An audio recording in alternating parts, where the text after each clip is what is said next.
Jadi kabarnya sudah ada ini ya Bang ya, apa Putusan. soal putusan kabar update tentang Tiara sejauh mana sih Bang sekarang ini Bang? Sudah sejauh mana Bang? Ya, kebetulan memang baru minggu lalu kita menerima hasil putusan dari perkara Tiara kasasi ya. Kita baru terima, alhamdulillah putusannya ditolak kasasinya dari Pak Triyogo. Jadi yang artinya pihak kita dimenangkan kembali. Kembali Bang. Kalau untuk tuntutannya ya Bang ya, tuntutannya apa aja Bang? Kalau bisa Kurang lebih sih kalau tuntutan Tiara tidak berbeda jauh dengan Bu Eni ya. Yang pertama itu adalah pengakuan anak. Yang kedua itu masalah nafkah. Hanya itu aja. Tapi sih yang paling utama adalah pengakuan anak. Artinya kalau putusan ini sudah mutlak ya Bang, bisa diganggu-gugat lagi atau mungkin nanti akan Karena ini putusan baru kita terima minggu lalu, ya berarti kita harus nunggu nunggu sampai putusan resmi kita dapat. Nanti setelah itu baru inkrah, berarti ya sudah berkekuatan hukum tetap. Mau tidak mau ya suka tidak suka Pak Triyogo wajib menerima hasil putusan ini. Sebelumnya mungkin setelah dari putusan ini sempat ada ini nggak Bu, pertemuan atau mungkin Komunikasi. Tidak komunikasi ada. dengan Selama pihak? ini tidak pernah ada kita komunikasi dengan pihak Pak Triyogo, tidak pernah ada sama sekali komunikasi. Gitu.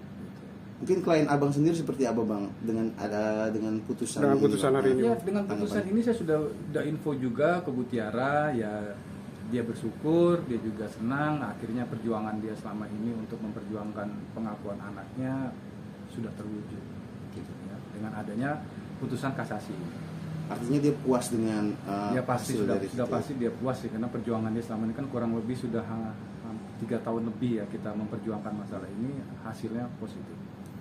Artinya dari putusan itu bunyinya itu apa aja Bang yang nantinya akan dibebankan? Nih kebetulan bisa saya bacakan aja Iya, ya. iya. Kebetulan ini di sini putusan kasasinya itu adalah mengadili sendiri, dalam arti membatalkan putusan pengadilan tinggi. Ya, dalam arti mengadili, menolak permohonan kasasi dari pemohon kasasi Triyogo Derajat Moko tersebut. 2. Memperbaiki amar putusan Pengadilan Tinggi Bandung nomor sekian-sekian tanggal sekian-sekian yang membatalkan putusan Pengadilan Negeri Bekasi nomor sekian-sekian tanggal 30 Agustus 2022, sehingga amar selengkapnya sebagai berikut.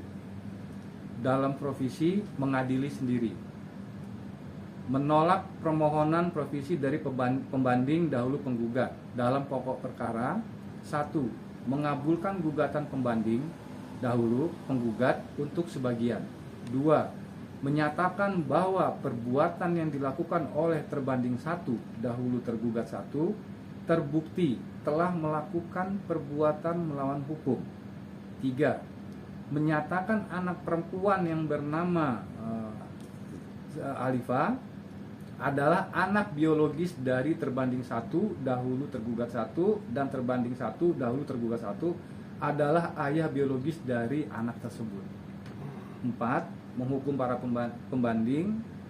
menghukum para terbanding dahulu para tergugat untuk membayar nafkah atau kerugian material maupun moral secara tanggung renteng dengan nilai sekian per bulan dihitung sejak anak tersebut lahir sampai anak tersebut berusia 18 tahun.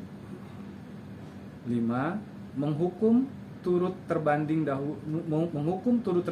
dahulu turut tergugat agar tunduk dan patuh atas putusan perkara ini. 6. Menolak gugatan pembanding dahulu penggugat untuk selain dan selebihnya. 7. Menghukum para terbanding dahulu para tergugat untuk membayar biaya perkara. Di sini sudah jelas bahwa poin nomor 5 adalah agar mereka tunduk dan patuh atas putusan perkara ini. Jadi mau tidak mau, suka tidak suka, Pak Triyogo wajib menjalankan putusan ini. Itu mulai berlaku kapan Bang? Semenjak ini Semenjak. dikeluarkan. Nah mungkin tadi kan di situ kan di poin itu ada di situ poinnya bunyinya bahwa secara biologis bahwa ini anaknya Ya. bapak itu. Nanti akan ada implementasinya akan ada ini nggak bang? Mungkin kan dia punya kayak akte gitu, perubahan akte yang nantinya akan dirubahkan atas nama bapak itu gitu.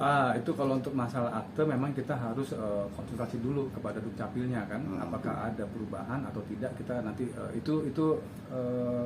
bukan itu permasalahan yang kedua nanti itu. Nanti akan ada. Nanti kan ada ya. Gitu. Untuk yang utama adalah kita fokus dulu di putusan kasasi.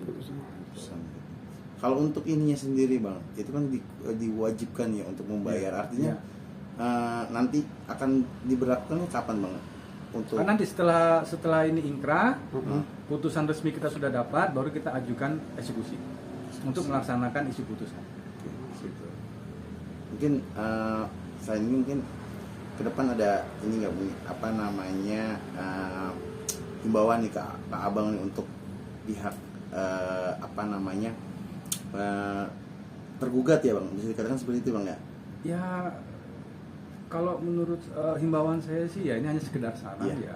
Sebaiknya jalani dan patuhi isi putusan ini sesuai yang tertera di dalam amar putusan tersebut. Itu jadi. Ya. Teman. Kalau untuk nafkah di sini ditanggung secara renteng 5 juta per bulan sampai usia 18 tahun. Harus mematuhi karena ini isi amar putusannya dan wajib, karena sudah jelas di poin yang nomor 5 tadi adalah agar tunduk dan patuh atas putusan perkara ini. Itu sudah jelas, ini adalah perintah pengadilan agar mereka tunduk dan menjalankan isi putusan. Selama ini ada komunikasi nggak bang dengan pihak setelah terjadi keluar surat putusan ini? Apakah ada komunikasi, mereka menyetujui atau seperti apa? Tidak ada, belum ada sama sekali. Bang, abang sebagai kuasa hukum dari Mutiara ini melihat nih dengan nominal 5 juta ini, menurut abang ini nggak? Namanya sudah ini nggak bang? Begini, kalau kita berbicara nominal, bisa dua kemungkinan ya. Bisa kita bilang cukup, bisa juga kita bilang tidak. Jadi semua itu tergantung dari bagaimana cara nanti dari Mutiara mengolah dari nafkah yang didapat ini saja. Jadi ya itu tadi, kita tidak bisa tahu kan kebutuhan anak itu kan tidak bisa kita patok bahwa dalam sebulan dia butuh sekian, belum tentu juga. Bisa itu sesuai dengan yang kita hitung, bisa juga itu tidak sesuai. Ya, artinya gitu. Jadi makanya menurut saya dengan angka sekian ya mau tidak mau ya Mutiara harus pintar-pintar mengolah ini untuk kebutuhan anaknya. Karena ini kan bukan untuk Mutiara, ini kan untuk anak, kebutuhan anak. Cuman ya kembali lagi, kita tidak tahu kebutuhan anak itu seperti apa. Bang, ini sudah termasuk dengan biaya mungkin kesehatan, pendidikan, semua-muanya. Pendidikan gitu. Kalau di sini sih hanya ya mungkin pengertian nafkah di sini mungkin bisa juga termasuk dalam pendidikan, kesehatan, bisa juga tidak. Tapi saya tidak terlalu mau panjang lebar ke arah situ ya. Yang penting dalam arti tujuan utama kita adalah pengakuan ayah biologis sudah tercapai. Gitu. Kalau untuk masalah nafkah ini ya ini memang sudah sewajarnya seorang ayah kan wajib menafkahi anaknya. Cuman masalah nilainya ya tidak bisa saya bilang ini cukup, ini tidak. Saya tidak bisa bilang ke situ karena dengan adanya putusan kasasi ini pun kita sudah bersyukur. Karena terutama anak tersebut sudah memiliki ayah biologis.